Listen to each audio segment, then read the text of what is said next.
Hello, folks. So I have a beautiful lesson that I want to share today. Um, I found out how to um, no, I don't know how to put this. Unshackle my soul, and I think this applies to um, all of you as well, especially if you're in a Western country, because I think this problem is probably more rampant in Western countries. But I could be wrong. I could be wrong. I don't know. But basically, the key to unshackling your soul, and what I mean by that is I'm not talking about in a religious sense. I'm talking about as far as having the freedom to be who you really are, rather than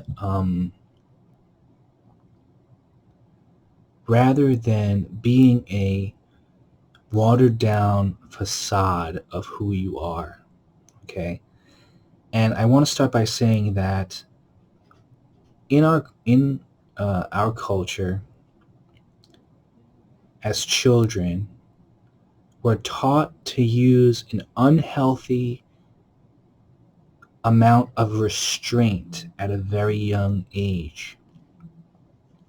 So this restraint, because you have to be quiet to learn the lesson or whatever, and even at home sometimes the parents will want you to be quiet or want you to restrain yourself. There's just restraint, restraint, restraint everywhere you look in this culture.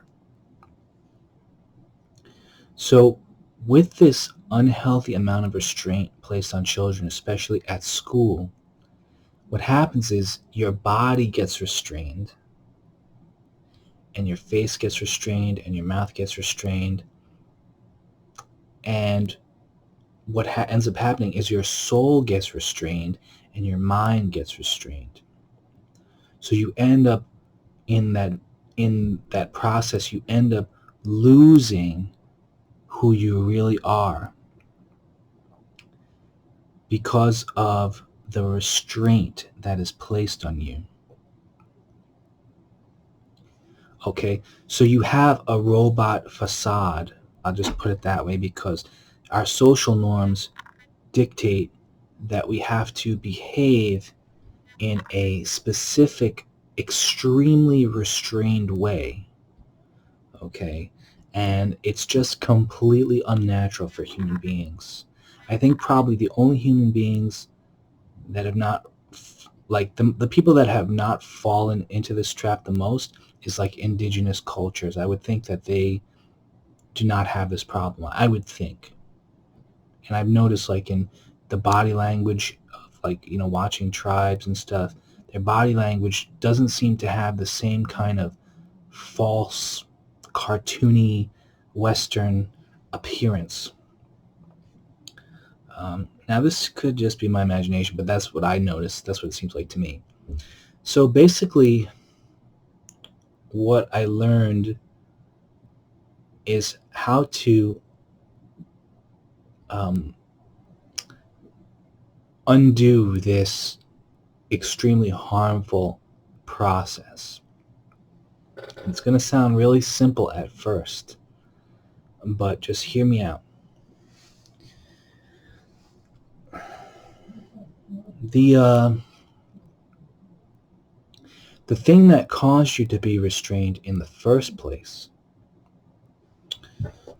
was your face was restrained, your body was restrained, and your mouth was restrained. It was not done physically, but it was. If you didn't restrain yourself, you would be yelled at, and that's abuse. The teachers yelling at the kids for talking, that's really abuse. It is, when you think about what it's really doing. And I know, how can you run a class, blah, blah, blah. Well, you're fucking up a bunch of kids, so is it worth it? I mean, I don't know. These are questions that people that are much smarter than me would have to answer. Um, But anyway, the way to undo this process is simple. In a private area, in some privacy that you have to yourself, you have to release your body and release your face. And now what I mean by that is, do whatever crazy thing you want to do, okay? Because here's the thing.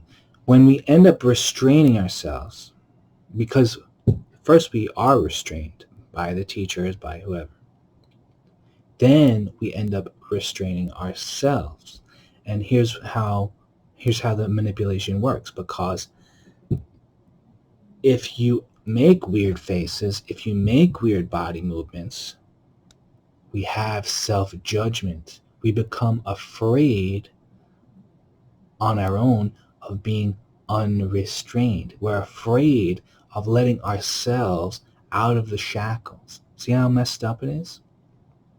We become afraid of letting ourselves out of the shackles and being unrestrained. So we are keeping ourselves restrained because of our fear that was ingrained in us. Okay? So it's very crazy, right? It's bad. And what you have to do is find a place where you can be completely unrestrained. Excuse me.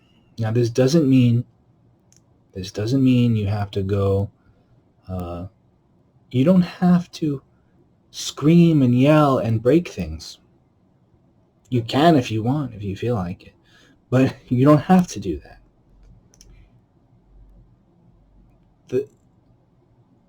The real trick is the body and the face. That's the real trick. The voice too, but you don't have to scream unless you want to scream. If you want to scream, you want to go out in the woods and scream or something, go ahead. I don't care. Whatever works for you. But I'm just saying it's not, you don't have to do that to achieve what I'm talking about. Okay?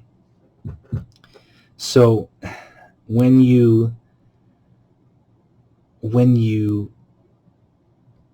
stop being afraid to take off the shackles of restraint that have been placed on you, which is a form of programming, then you can find who you are underneath the facade that you show to the world, and even a lot of the times show to yourself. All right, so that's the beautiful lesson that I learned, and I give God credit for this because I believe that God is responsible for all good spiritual growth. And so, yeah, amen. All right. God bless you.